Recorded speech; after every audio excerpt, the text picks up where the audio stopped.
Ô, Paulo, e as cítricas, cara? Por que nossa região não tem cítricas? Os citros, na verdade, hoje... É dentro daquilo que eu falei, né? A pessoa não quer comer.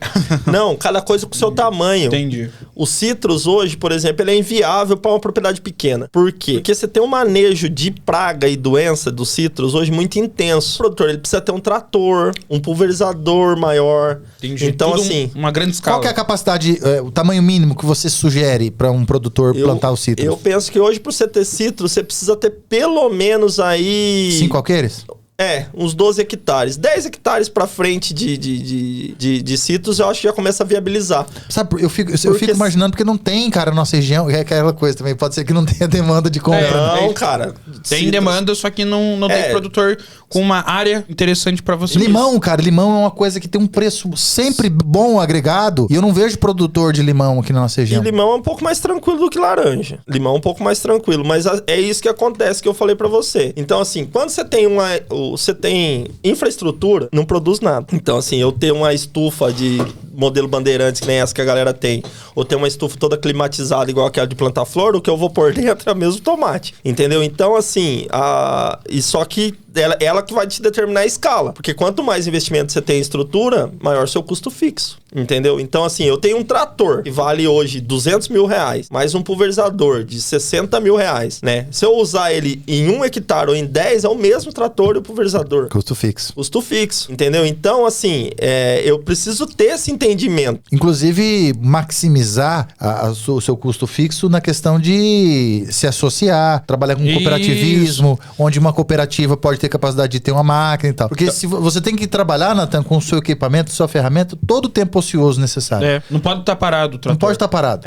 Assim, a gente, o trator, dependendo do trabalho, a gente recomenda que o produtor pequeno não tenha trator mesmo. Exato. Porque, assim, às vezes, é o que eu vejo, assim, o produtor, às vezes, é o sonho dele ter um trator. Ele não tem esse cálculo de capacidade operacional da máquina. Ele não tem demanda pra usar o trator. Ele tem vontade de ter um trator, porque ele acha que ele precisa. O que ele pode fazer é prestar serviço pra vizinho, pra galera do bairro ali e tal, né? Isso, às vezes, viabiliza você ter uma máquina, entendeu? Porque, às vezes, só pra você trabalhar... E outra coisa que viabiliza você ter uma máquina, por exemplo, você vai tirar leite, por exemplo, que é outra atividade de agricultura familiar. Por exemplo, eu vou cortar capim todo dia. Então, eu preciso ter um trator, eu não consigo alugar esse serviço. Por mais que eu use 1 hora por dia, eu vou ter que ter a máquina. Senão depois o cara economiza no trator e daqui a pouco tá com hernia de disco, tá com problema de articulação, o cara não aguenta, né, meu? 6 meses, 1 ano, trabalhando 2 anos, pode aposentar o cara. Isso, mas aí tem outras situações, por exemplo, o cara que planta uma quadra de milho, ele vai plantar uma vez por ano, então ele não precisa dele, pode alugar esse trator. Exato. Apesar que uma quarta, o cara planta na mão também.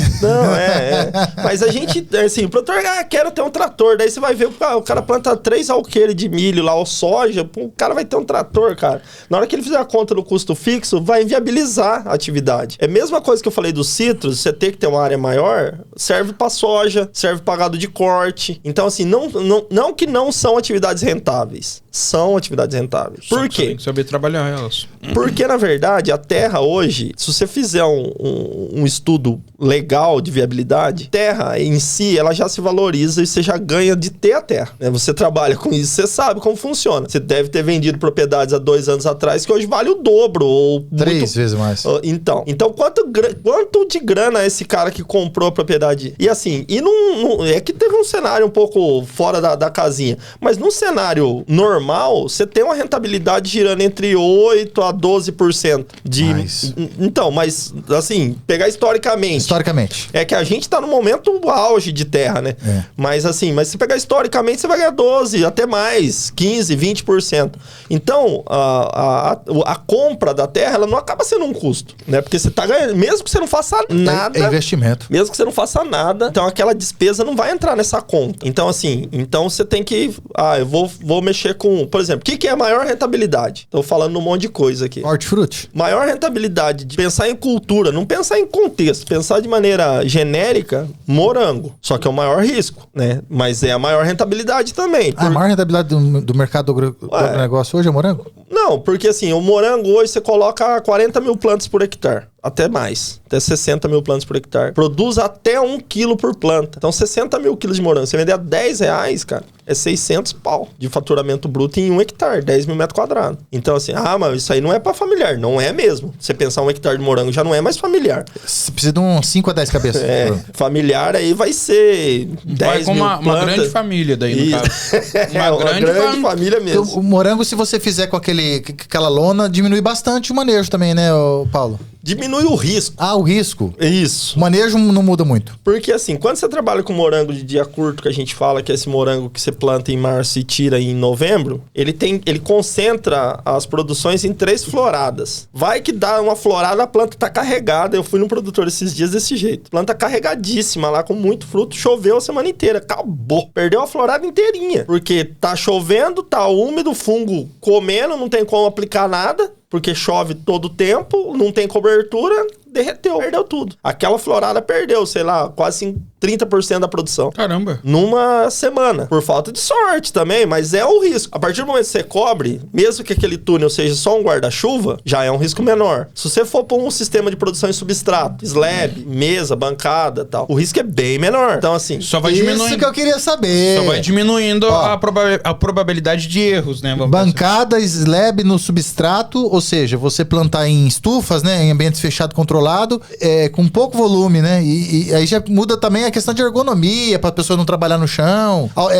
Irrigação projetada, automática, por timer, controlada. Assim, Alexa, ligar a irrigação. Um dia a gente chega lá, né?